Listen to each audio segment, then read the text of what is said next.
Aspiring EMOS, welcome to Major Chemistry. So let's start the MSc Sem 3 question 4, which is what are polypeptides, classify them, discuss method for determination of C-terminal amino acids.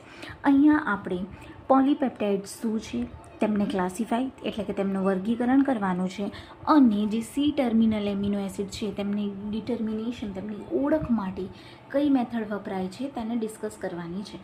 તો પહેલાં તો પોલીપેપ્ટાઇડ્સને સમજાવવાના છે. તો આપણે પોલીપેપ્ટાઇડ્સને સમજવા માટે પહેલાં peptide શું છે તે સમજાવવું પડે. તો કે પેપ્ટાઇડ્સ છે એ નાની ચેન છે એમિનો એસિડ મોનોમર્સની જે પેપ્ટાઇડ બોન્ડ દ્વારા બંધાયેલી હોય છે. એક પોલીપેપ્ટાઇડ છે એ એક લોંગ કન્ટિન્યુઅસ અને અનબ્રાન્ચ્ડ પેપ્ટાઇડ ચેન છે.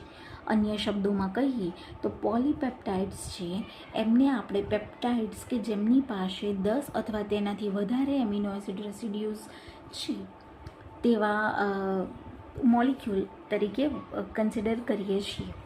ઓકે, સો હવે આપણે ક્લાસિફિકેશન સમજાવીએ એના પહેલાં મારે થોડા બીજા અન્ય પોઈન્ટ્સ મેન્શન કરવા હતા કે જો તમારે પોલીપેપ્ટાઇડને એક સ્ટ્રક્ચરલ રીતે સમજાવવું હોય તો તમે આવી રીતે કહી શકો છો કે જ્યારે બહુ બધા એમિનો એસિડ કમ્બાઈન થાય છે અને એક પેપ્ટાઇડ લિંકેજ એટલે કે COONH, આ જે COONHની જે લિંકેજ બની એને પેપ્ટાઇડ લિંકેજ કહેવાય, પેપ્ટાઇડ બોન્ડ કહેવાય. તો એનું જે પ્રોડક્ટ બને છે તેને આપણે પોલીપેપ્ટાઇડ કહીએ છીએ. પ્રોટીન્સ પણ એક પોલીપેપ્ટાઇડ છે જેમાં 100 કરતાં વધારે એમિનો એસિડ હાજર હોય છે. ઓકે, સો આટલું તમે અહીંયા ફ્રોમ બિહાઇન્ડ મેં લખ્યું છે, એમાં તમે અહીંયા આ વનમાં લખ્યું છે એ મેન્શન કરી દેજો જ્યારે તમે તમારી નોટ્સ લખો. ઓકે, હવે ક્લાસિફિકેશનની વાત કરીએ તો ક્લાસિફિકેશનમાં છે કે પોલીપેપ્ટાઇડ્સને આપણે એમના સ્ટ્રક્ચરના આધારે જો ક્લાસિફાય કરીએ તો તે 4 ભાગમાં વિભાજિત થાય છે, which is primary, secondary, tertiary અને ક્વોટર્નરી. અહીંયા આપણે અલગ અલગ મેથડ્સને યુઝ કરીએ છીએ કે જેનાથી એમિનો એસિડનું ડિટર્મિનેશન થઈ શકે છે. હવે તેની માટે અહીંયા આપણે બીજું પણ થોડીક ઇન્ફો આપી દઈશું કે એમિનો એસિડ છે એની અંદર એક ફ્રી કાર્બોક્સાઇલ ગ્રુપ હોય છે જેને આપણે સી ટર્મિનલ રેસિડ્યુ કહીએ છીએ. તે હંમેશા જમણી બાજુ લખવામાં આવે છે, ચેઇનની જમણી બાજુ લખવામાં આવે છે અને તેના માટે મેં અહીંયા એક્ઝામ્પલ લીધો છે. આ સી ટર્મિનલને દર્શાવે છે અને આ એન ટર્મિનલને દર્શાવે છે. અહીંયા એક ટ્રાયપેપ્ટાઇડ બનાવ્યું છે 3 આપણી પાસે જે એમિનો એસિડ છે એને વાપરીને. Glycine, first one is glycine, second one is alanine and third one is phenyl alanine. આ ત્રણેયને વાપરીને અહીંયા આપણે એક ચેઇન બનાવી છે, C terminal N terminal. Okay, moving further, હવે આપણે જો ડિટર્મિનેશન કરવું છે સી ટર્મિનલ એમિનો એસિડનું એટલે કે કાર્બોક્સાઇલ જે COOH વાળું ટર્મિનલ છે ત્યાંથી જો એમિનો એસિડનું ડિટર્મિનેશન કરવું હોય તો તેની માટેની વાત કરીએ. સી ટર્મિનલ એમિનો એસિડને આપણે આઈડેન્ટિફાઈ કરી શકીએ છીએ રિડ્યુસિંગ એજન્ટ અથવા હાઇડ્રેઝિનને વાપરીને. કાર્બોક્સી પેપ્ટિડેઝ જે એન્ઝાઇમ છે એ ક્લેવ્સ એટલે કે તૂટી જાય છે, એ તોડી નાખે છે શેને? તો પેપ્ટાઇડ બોન્ડ જે બનાવી હોય છે સી ટર્મિનસથી તેમને. ઓકે, તો આ જે આપણો ઓર્ડર છે એના પ્રમાણે એમિનો એસિડ્સ છે એ સોલ્યુશનની અંદર ટ્રીટમેન્ટ આપ્યા પછી આપણાને આ એન્ડથી આપણે એની સિક્વન્સિંગ કરી શકીશું. ઓકે, સો બેઝિકલી અહીંયા આપણે શું કર્યું તો કે એક રિએજન્ટને યુઝ કર્યું, carboxy peptidase or hydrazine or something else. Carboxy peptidase is the enzyme over here. Okay, એને યુઝ કર્યું, આપણને એક એન્ડ મળ્યો અને એ એન્ડ છે એ આપણો સી ટર્મિનસ છે, ત્યાંથી આપણે સિક્વન્સને ડિટરમાઇન કરીશું. જો આપણે આની થિયરેટિકલી વાત કરીએ તો આપણે એન ટર્મિનલથી પણ સ્ટાર્ટ કરી શકીએ અને સી ટર્મિનલ એન્ડથી પણ સ્ટાર્ટ કરી શકીએ, જેનાથી આપણાને એમિનો એસિડનું સિક્વન્સ મળી જશે. પણ જો આપણે પ્રેક્ટિકલી વાત કરીએ તો અહીંયા આપણે સાઇઝ અને કોમ્પ્લેક્સિટી છે એટલે કે એની કેટલી અમાઉન્ટ છે અને તેની જટિલતા કેટલી છે તેના કારણે બહુ બધા પ્રોબ્લેમ્સ આવે છે એનાલિસિસ કરવામાં. હવે તમને અહીંયા એમ થતું છે કે સિક્વન્સિંગ શું છે? સિક્વન્સિંગ શું છે? બેઝિકલી કે જ્યારે એક પછી એક મોનોમર જોડાઈ રહ્યા છે અથવા તો જે આ મોનોમર્સને જોડાઈને મેં જેમ કે હમણાં એક્ઝામ્પલમાં બતાવ્યું કે ફિનાઇલ એલેનિન છે, એના પછી એલેનિન છે, એના પછી આર્જિનિન છે, એના પછી હિસ્ટિડિન છે. આ જે સિક્વન્સિંગ છે જેનાથી પોલીપેપ્ટાઇડ બન્યું છે એ જે તમે ચેક કરો છો એની અહીંયા વાત થઈ રહી છે, એટલું તમારે માઇન્ડમાં રાખવાનું છે. ઓકે, તો થિયરેટિકલી અને પ્રેક્ટિકલી જે આપણે વાત કરી, ધેરફોર તેના લીધે જે લોંગ પોલીપેપ્ટાઇડ્સ ચેન્સ છે તેને આપણે તોડીએ છીએ, એમને બ્રોક કરીએ છીએ નાનાની અંદર.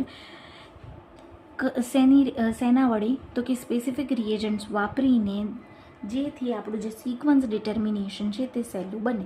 એટલે સિક્વન્સ ડિટર્મિનેશન કરતાં પહેલાં આપણે સ્પેસિફિક રિએજન્ટ્સને વાપરીને લોંગ પોલીપેપ્ટાઇડને આપણે નાના નાના ટુકડાની અંદર તોડીએ છીએ. એના જે આપણા એન્ઝાઇમ્સ છે, સ્પેસિફિક રિએજન્ટ છે, એના એક્ઝામ્પલ છે સાયનોજન બ્રોમાઇડ અને પ્રોટોલાઇટિક એન્ઝાઇમ. અહીંયા આપણે સાયનોજન બ્રોમાઇડ છે એનો એક્ઝામ્પલ લઈને થોડુંક એક સિક્વન્સિંગનું જોઈ લઈએ. તો કેમ અહીંયા સાયનોજન બ્રોમાઇડ છે એ ફક્ત પેપ્ટાઇડ બોન્ડને તોડે છે જે CO ગ્રુપની અંદર હાજર છે, મિથિયોનિનના CO ગ્રુપની અંદર હાજર છે. જે રેસિડ્યુ છે પ્રોડક્ટ્સના એને આપણે હોમોસિરીન લેક્ટોસ વડે તોડીએ છીએ. બરાબર, હોમોસિરીન લેક્ટોસ વડે રેસિડ્યુ તોડીએ છીએ અને મિથિયોનિનની અંદર CO હાજર છે એને આપણે સાયનોજન બ્રોમાઇડ વડે તોડીએ છીએ. તો એ અહીંયા તમે રિએક્શનમાં જોઈ શકો છો કે અહીંયા કઈ રીતે આ જે આપણી પાસે CH2 CH2S CH3 છે એનું બ્રેકડાઉન થઈ અને અહીંયા કાર્બન અને જે એનો NH વાળો એન્ડ હતો એને આખું આ જે એમિનો એસિડ છે એને ટોટલી રિમૂવ કરી દીધું અને આ જે CO એન્ડ છે, આપણો કાર્બનવાળો એન્ડ જે આપણને જોઈતો હતો એ કાર્બોક્સાઇલ એન્ડને આપણે અહીંયા શું કહેવાય કે મેળવી લીધું. ઓકે, એ આપણે અહીંયા મેળવી લીધું છે. અલગ અલગ એન્ઝાઇમ છે એ અલગ અલગ લિંકેજને તોડે છે પેપ્ટાઇડની અંદર અને જે પેપ્ટાઇડ બોન્ડ છે એને આપણે ટ્રિપ્સિન વડે હાઇડ્રોલાઇઝ કરી શકીએ છીએ. અહીંયા અલગ એક્ઝામ્પલ જોવાના છે કે જો R છે એ લાઇસિન અથવા આર્જિનિનની સાઇડ ચેન હોય તો pH છે એ -9 કરતાં વધારે હશે. હવે જો અહીંયા પેપ્ટાઇડ બોન્ડ છે એને આપણે -9 કરતાં વધારે pH તોડવામાં આવે તો તે વખતે આપણે જે એન્ઝાઇમ વાપરીશું એ કીમોટ્રાઇપિન હશે. હવે અહીંયા જો R છે એ ફિનાઇલએલેનિન છે, ટ્રિપ્ટોફેન છે અથવા ટાયરોસિનની સાઇડ ચેન છે ત્યારે આપણે શું વાપરીશું? અહીંયા જે લખ્યું હતું એ શું કહેવાય, કાયમોટ્રાઇપિન. ઓકે, અહીંયા ટ્રિપ્સિનથી આપણે લાઇસિન આર્જિનિન તોડ્યું, એવી જ રીતે સિમિલર બંનેમાં થઈ જશે. હવે આપણે અલગ અલગ એક્ઝામ્પલની વાત કરીએ તો કે બીજા છે કાર્બોક્સીપેપ્ટિડેઝ, લ્યુસીન, એમિનોપેપ્ટાઇડ્સ, પેપ્સિન વગેરે. અહીંયા NH ગ્રુપની વાત કરી છે અને અહીંયા CO ગ્રુપની વાત કરી છે. તો કે જેટલા લેસ સ્પેસિફિક એન્ઝાઇમ હશે તેટલા જ તે વધારે નાના પેપ્ટાઇડ્સ માટે યુઝ કરવામાં આવશે અને લાર્જ પેપ્ટાઇડ્સ માટે આપણને એક સ્પેસિફિક જોઈએ. હવે આમાં મેઇન જો હું તમને ક્લિયર કરું કે એક લાર્જ મોટી ચેઇન છે અને એની અંદર આપણે સ્પેસિફિક નથી લીધું. ફિનાઇલએલેનિન માટે આપણે કીમોટ્રાઇપિનને નથી લીધું તો શું થશે કે અલગ અલગ આ લાંબી ચેઇન છે એના અહીંયા પણ રિએક્ટ કરી દેશે, અહીંયા પણ રિએક્ટ કરી દેશે અને અહીંયા પણ રિએક્ટ કરી દેશે. 3 જગ્યાએ રિએક્ટ કરશે તો શું થશે? નાના નાના ટુકડા થઈ જશે. હવે મને જોઈતા હતા 2 ટુકડા, બરાબર ને? એટલે લાર્જ પેપ્ટાઇડ હોય તો ત્યારે આપણે એક સ્પેસિફિક એન્ઝાઇમને યુઝ કરીએ છીએ, નહીંતર પછી આપણને નાના નાના ટુકડા મળી જશે. પેપ્ટાઇડ ફ્રેગમેન્ટ્સ છે એ કોઈ પણ આ મેથડથી કરી અને પછી એને સેપરેટ કરીએ છીએ આપણે ઇલેક્ટ્રોફોરેસિસ અથવા ક્રોમેટોગ્રાફીથી. ઇલેક્ટ્રોફોરેસિસ આપણે પહેલાં જ ક્વેશ્ચન 1માં જોઈ લીધું છે. ઓકે, તો એમિનો એસિડનું જે સિક્વન્સ છે આ ફ્રેગમેન્ટ્સ દ્વારા એને આપણે માસ સ્પેક્ટ્રોસ્કોમેટ્રીથી પણ કરી શકીએ છીએ અને આપણાને આવી રીતે એનું જે પ્રાઇમરી સ્ટ્રક્ચર છે તેની માહિતી પણ મળી શકે છે. આ જે સેકન્ડ ફ્રેગમેન્ટ્સ છે તેની અંદર કેવી રીતે હશે તેનું સ્ટ્રક્ચર તેની પણ માહિતી ઇઝીલી આવી રીતે મળી જાય છે. આવી જ રીતે આપણે સી પેપ્ટાઇડની આ જે મેથડ છે તેને યુઝ કરીએ છીએ. હોપ સો કે તમને આ ક્વેશ્ચન સમજ પડી ગઈ હશે. આપણે નેક્સ્ટ વિડીયોની અંદર આગળ ચેપ્ટરના બીજા ક્વેશ્ચન જોઈશું. Thank you.